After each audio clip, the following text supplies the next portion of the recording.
Përshëndetje zonja e zotrinj, mirë se erdhët në Hipokrati këtu në Top Channel. Si çdo të shtunë, do të jemi bashkë në këtë minutazh dedikuar shëndetit, ndaj ju ftoj të jeni të vëmendshëm, të na ndiqni nga fillimi deri në fund për këshilla të vlefshme dhe informacion të sigurt. Ja nisim mbas siglës.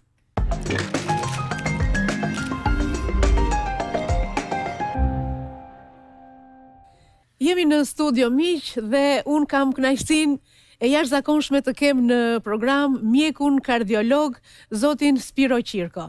Doktor, është kënaqësi e madhe sa herë ju jeni në program pranë nesh, pacientëve dhe miqve që na ndjekin në Hipokrati. Unë ju falenderoj nga zemra, sikurse edhe herët e tjera, për ftesën që më bëni që të jem pjesëmarrës i emisionit tuaj shumë edukativ mjekësor, me nivel të lartë profesional dhe njëkohësisht nga pikpamja e përfitimit të publikut që për mua është do të jetë një përfitim maksimal, një shkollë e vërtet për cilën ata ka nevojë. Faleminderit, këtë e bën të mundur prezenca juaj e gjithë mjekëve që vinë në programin ton. Ndërkohë, unë jam e lumtur të trajtojmë sot atë temën që ju me elegancë kur diskutoni me quajtët dy zemra që rahin bashk. Pra, publiku na kuptoi tashmë që ne do të flasim për ndryshimet fiziologjike gjatë shtatzanisë në zemrën e një gruaje shtatzan, brenda të cilës, brenda organizmit të cilës fillon të rrahë edhe një zemër tjetër. Lindja, pra shtatzania përgjithsisht, është një nga proceset më të rëndësishme të jetës. Për arsye se në fundit ajo krijon mundësinë e lindjes së qenieve njerëzore. Dhe pikërisht ky proces kaq i rëndësishëm ka një karakteristikë të veçantë, sepse në fundit janë dy zemra, si herë në vend tjetër, janë dy zemra që rrahin bashk. Janë dy zemra që për një kohë bashkëtojnë me njëra tjetrën, mbajnë njëra tjetrën, gëzojnë njëra tjetrën. Dhe kjo është vërtet një karakteristikë si thua hyjnore që ekziston dhe që është një sukses i madh që të dy zemrat të ndahen nga njëra tjetra me një shëndet të plot. Bukur. Me thënë të drejtën, përveç ndërlikimeve obstetrikale që mund të ketë një shtatzani, janë edhe ndërlikimet e sëmundjeve të zemrës që ndërhyjnë, që interferojnë në ecurinë e saj, jo vetëm gjatë periudhës së shtatzanisë, por dhe në periudhën e lindjes dhe atë të paslindjes. Pra, me fjalë të tjera, shtatzania sa e këndshme është se krijon sigurisht një njeri, aq njëkohësisht ka edhe problemet e veta, pra ka dhe anën tjetër të medaljes, të cilën e duhet të kujdesemi në mënyrë që të kemi një shtatzani të shëndetshme, qoftë për nënën, qoftë edhe për fëmijën. Shtatzaninë e kanë vlerësuar maksimalisht filozof të mëdhenj, shkencëtar të mëdhenj, shkrimtar të mëdhenj. Për shembull është Benjamin Franklin. Benjamin Franklin ka qenë një shkrimtar, filozof, politikan i madh amerikan i shekullit të 18, i cili ka qenë ndërkohë dhe themelues i Shteteve të Bashkuara dhe i firmosjes së Kartës së Pavarësisë. Dhe ai ka bërë një përkufizim për mua brillant, shumë të ndjerë, me thënë të drejtën shumë romantik, kur thotë që një vark me vela dhe një grua shtatzan janë dy gjërat nga më të bukurat e botës. Interesante. Shumë e bukur. Shumë e ndjerë. Njeri shumë i madh, pa diskutim, është poliedrik. E bukur e kësaj është që një mjek, pra një shkencëtar, e shikon në këtë aspekt. Sa bukur e shikon, kupton, po ishte i shumë fushave, domethënë, prandaj thash është poliedrik, sepse ishte dhe filozof, dhe shkrimtar, dhe politikan, dhe kështu me radhë. Dhe së dyti, po jap një dy përkufizime të tjera, të cilat për mua kanë rëndësi edhe për kulturën në përgjithësi. Unë kujtoj Alexandre Dumas. Alexandre Dumas, shkrimtarin e madh francez, i njohur, i cili e ka përkufizuar dhe ka thënë: një nën fal gjithçka. Dhe për këtë arsye ajo vjen në këtë botë. Bukur. Por më e forta, po më filozofikja, pak më e ashpër, është ajo e Friedrich Nietzsches. Nietzsche e dihet, filozofi famshëm. Filozofi me famë. Me famë, ai dhe ka bërë këtë për kufizim. Pak i idhët në pamje të parë, por pastaj rregullohet dhe thotë që te një femër gjithçka është enigmatike. Por gjithçka zgjidhet në momentin kur ajo është shtatzan. Pra shtatzania e zgjidh përfundimisht enigmën e femrave. Do thënë është shumë e bukur në kuptimin e the, domethënë e bën më shumë për t'i dhënë shtatzanisë një vlerë madhore, e cila sigurisht vlerën hynore që relativisht ka. Ajo që duhet të tërheq vëmendjen është fakti që zemra në kohën e shtatzanisë pson ndryshime. Dhe këto ndryshime janë një përshtatje e tillë në mënyrë që të sigurohet një sasi gjaku e nevojshme, qoftë për nënën që është shtatzan, për placentën në cilën fëmia do zhvillohet, ashtu edhe për fëmin. Pra, sepse janë dy zemra që të dyja duhet të ushqehen. Dhe në këtë mënyrë zemra kompenson. Kompensimi është rritja e vëllimit të gjakut që bën zemra kur gratë janë përgjithsisht shtatzan, me 30-50% të vëllimit të gjakut që hidhet. Një. E dyta, shoqërohet ajo që ne quajmë pra debiti kardiak. Debiti kardiak në mjekësi do të thotë vëllimi në minutë i sasisë së gjakut. Së dyti, për ta kompensuar për më tepër rrahjet e zemrës, pra këta të smur nuk janë, në gjatë shtatzanisë ka një rritje të frekuencës të rrahjeve të zemrës, në mënyrë që të shtoj sasinë e gjakut të nevojshëm që duhet për të dy zemrat që bashkëjetojnë, dhe së treti ka një ulje të rezistencave të enëve të gjakut, të arterieve. Arteriet bëhen më elastike, që të kenë mundësi të kaloj gjaku pa vështirësi, të mos ketë momente ngushtimi, dhe në këtë mënyrë me këto tre mekanizma, zemra siguron një sasi të plot të gjakut që duhet për të mbajtur nënën në këto kushte pak a shumë sforcimi, sigurisht, pavarësisht se janë fiziologjike, dhe njëkohësisht edhe të fëmisë. Por, nga ana tjetër, këto ndryshime, këto mund të vënë në dukje me që zemra sforcohet. Jemi pa diskutim se derisa rrit rrafja, derisa rrit vëllimin, sforcohet, dalin disa shenja të cilat të sëmundjeve të zemrës, të cilat deri në atë kohë kanë qenë të heshtura, të paditura, të pavlerësuara, dhe ato pastaj bëhen të dukshme, dhe ne gjendemi përpara një fakti të papritur, jo fort të këndshëm, që shikojmë dëmtime të zemrës tashmë prej kohësh. Dhe këtu është i tërë problemi shumë delikat, për të cilin unë do ta them dhe më poshtë ndoshta, por që këshillat dhe ato që unë kam parë dhe gjatë eksperiencës time, përgjithsisht është të mirë që përpara se sa të një grua të ngelet shtatzan, është të mirë të kontrolloj zemrën. Më ka rastisur shumë raste që kanë ardhur për shtatzani dhe kam zbuluar dëmtime të zemrës. Cilat janë këto dëmtime? Në përgjithësi janë dëmtimet e lindurat të zemrës, që ata nuk i di, ose përgjithsisht nuk i ka vlerësuar. Shtatzania, doktor, mundet që të na tregoj dhe problematika pa diskut e zemrës që ne nuk e dim. Eksakt. Dhe këtu unë sigurisht kam iden, ose me fjalë të tjera është e domosdoshme, duhet bëhet edukat që një grua që do mbetet shtatzan, nuk është problem të kontrollojë një herë zemrën se na dalin këto të papritura. Kur do t'i korrigjojmë ato gjatë shtatzanisë? Do ndërpresim shtatzanin, pra dalin 1000 komplikacione dhe ndërlikime të pakëndshme. Prandaj kjo do të ishte, sepse në përgjithësi gjatë shtatzanisë, shpeshherë do të që njerëzit kanë vështirësi, gratë në atë periudhë mund të kenë raje shpejta zemre, vështirësi në frymarrje, ka prirje që të kenë një lodhje, më shumë se sa herët e tjera, prirje për të rënë të fikët, me ulje tensioni e tjerë. Dhe të gjitha këto mbulohen me idenë që unë jam shtatzan. Dhe këto janë të shtatëzanisë, justifikon. Në fakt, këto nuk janë të vërteta, se këto janë nga ato sëmundjet të cilat fshihen dhe që për fat të keq nuk janë zbuluar ende.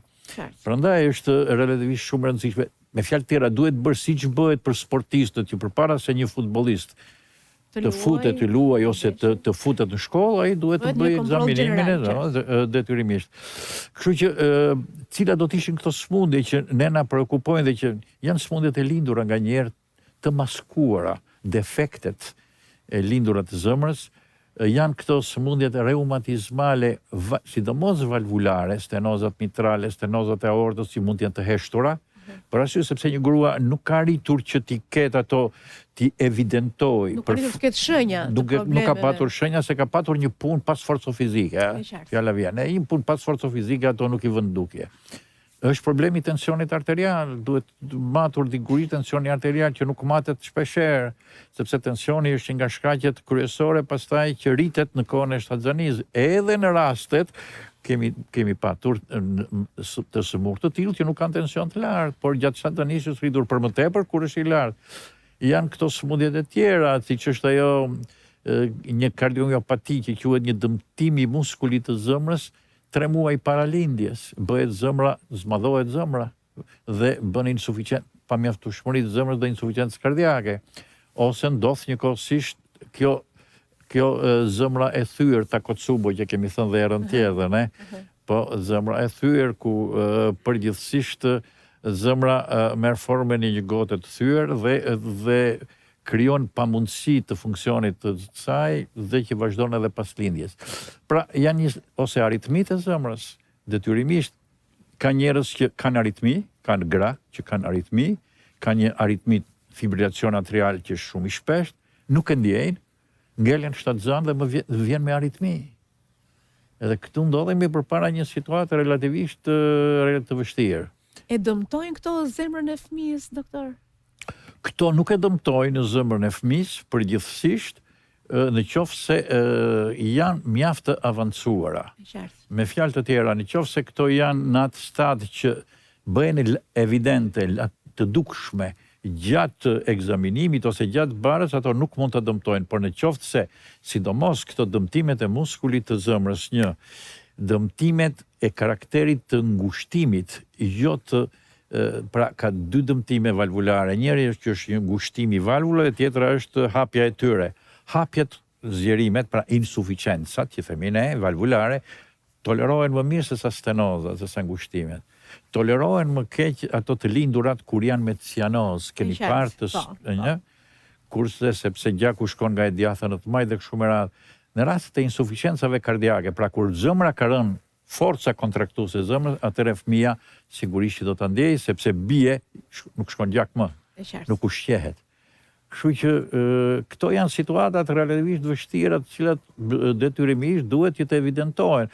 Një ekzaminim kardiologjik i plot, qoftë anamnestik, qoftë edhe duke bërë elektrokardiogramën, ekografin, njëkohësisht për të parë dëmtimet e tjera të zemrës, dhe sidomos edhe një hormon, një peptid natriuretik i cili tregon për insuficiencën kardiake, janë analiza që, me thënë të drejtën, duhet të bëhen rutinë për të patur shtatëzani të shëndosh, për të patur fëmijë të shëndosh, njëkohësisht dhe për të mos patur fëmijë qoftë me sëmundje psiqike, qoftë me Down, më the thash, prandaj ka shumë rëndësi ajo, sepse në fundit dhe këto sëmundjet që dalin fëmijët nganjëherë jo të sakt nga ana mendore, vijnë nga që sasia e gjakut dhe ushqimi i tyre nuk ka qenë i plot dhe i sakt.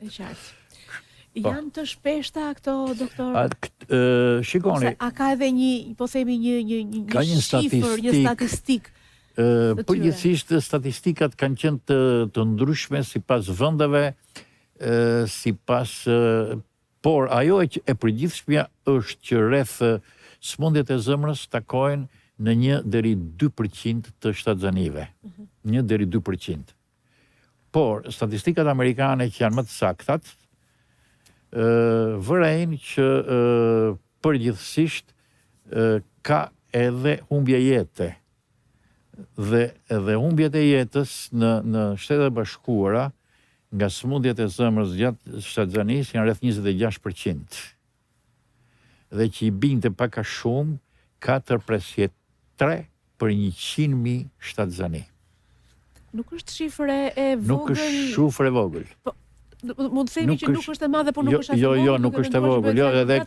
Edhe në fakt, të gjitha ato që kam parë, statistikat amerikane i kanë më të saktat, dhe kjo është ideja, pra imagjinoni që janë rreth 26%, nuk është fakt, në gjithë shtatzanit këtu futet shtatzani, futet lindja dhe pas lindja futen të 3 komponentët bashkë, sepse ato nuk mund të jenë shkëputura.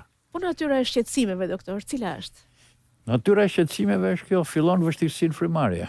Domethënë, nëse ne kemi një grua e cila më thotë merret frymë kur eci një distancë qoftë edhe të vogël, ose i merret frymë natën, ose konstaton që ka rrahje të çrregullta të zemrës, ose konstaton që ka një tension të lartë, konstaton që jajnë këmbët. Kështu që praktikisht janë shenja të dukshme, ose që ka, siç thash, dhe ndjenjë të fikti e kështu me radhë. Por gjithmonë një marrje fryme që nuk ka qenë përpara. Duhet konsideruar. Kjo marrje fryme në muajt e parë të shtatzanisë? Ajo ndodh në muajt e parë të shtatzanisë. Në muajt e fundit ndoshta është normale. Jo, në muajt e parë ndoshta kur kemi sëmundje të zemrës, në muajt e fundit ajo shtohet. Edhe relativisht sepse zemra është duke u sforcuar akoma më shumë me kalimin e kohës, duke qenë një zemër e smur. Kështu që unë gjithmonë kam merakun që ne t'i dalim përpara. Sepse në qoftë se konstatohet një dëmtim i zemrës, qoftë i lindur, qoftë një dëmtim valvular, ai mund të rregullohet para shtatzanisë. Domethënë mund bëhet një operacion ose pa operacion bëhen për shembull një sëmundje të enëve koronare, se ka dhe gra që lindin që janë të moshuara, më të moshuara që mizotrojnë sëmundja e enëve të gjakut zemrës, ngushtimi i enëve të gjakut zemrës që duhet bërë një koronografi dhe një stent. Ose edhe në këto dëmtimet valvulare mundet që këto të rregullohen, qoftë për shembull me vendosjen e disa strukturave të cilat ose balloni për shembull që zgjeron valvulat ose struktura të tjera metalike të vogla që i ngushtojnë valvulat dhe nuk lënë që të rrjedhin. Pra, ka mënyra të tilla, ose ndërhyrje kirurgjikale në fund, nëse ajo është në një shkallë të avancuar. Pasi të ndodhi kjo, mundet që ngelet shtatzan. Me fjalë të tjera, ideja e përgjithshme është që çdo grua, pavarësisht se vuan nga zemra, mund të ngelet shtatzan. Nuk ja privojmë këtë. Por vetëm kjo duhet të jetë të kryet në një kontroll, që të mos vuajë as fëmia dhe as gruaja. Cila është rrezikshmëria, doktore, këtyre sëmundjeve? Rrezikshmëria është e dëmshme, është një rrezikshmëri e përgjithësi e nënës, por sigurisht është një rrezikshmëri e bebit, e fëmijës, e fetusit, që si kemi thënë në gjuhën mjekësore, i cili mundet që të ndrojë jetë përpara se sa të lindi. Domethënë dhe mbetet një fëmijë që edhe nëna njëkohësisht kur është një situatë shumë e avancuar, por mbi të gjitha atë që vuan përpara e vuan fëmia dhe ai sigurisht nuk jeton më. Dhe kjo është një tragjedi, sidomos shpirtërore, se ke një fëmijë që e përgatitje, e bëre, nuk rindi. Dhe kjo pse ndodh? Ndodh nga një pakujdesi e nënës që nuk kontrollohet. E qartë. Dhe nga çfarë folëm deri tani në këtë pjesë të parë, doktor, e rëndësishme është që të gjitha gratë që na ndoqën, të gjitha vajzat që duan të bëjnë nënë, duhet të kontrollohen. Paraprakisht. Pra, kontrolli i tyre nuk është vetëm tek mjeku ginekolog. Jo, tek të gjithë, për arsye se shtatzania është një proces i përgjithshëm ku përfshihen shumë organe dhe në radhë të parë ku përfshihet zemra. E qartë. Dhe ne nuk sigurisht dhe veshkat e gjitha të shifen, sepse nuk mund të ngelet azëm një grua shtatzan me dëmtime të veshkave, me azotemi të lartë. Kështu që ajo që thatë është mos qëndron, një kontroll i përgjithshëm është i domosdoshëm. Sidomos ai i zemrës. Ai pare. Që dy zemrat të rahin bashkë. Po unë dua që të dy zemrat të jenë të shëndetshme bashkë dhe kur të ndahen, pastaj të ndahen në mënyrën më miqësore. Bukur. Për të qenë gjithmonë bashkë. Për të qenë gjithmonë përjetësisht. Mirë, ju ftoj për pak çaste publicitet miqtemi, do të kthehemi sërish në pjesën e dytë me doktor Spiron për të vijuar, për të folur për këtë tematikë interesante, jo thjesht për zemrën, por për dy zemra që rahin bashkë. Qëndroni me ne këtu në Top Channel në Hipokrati.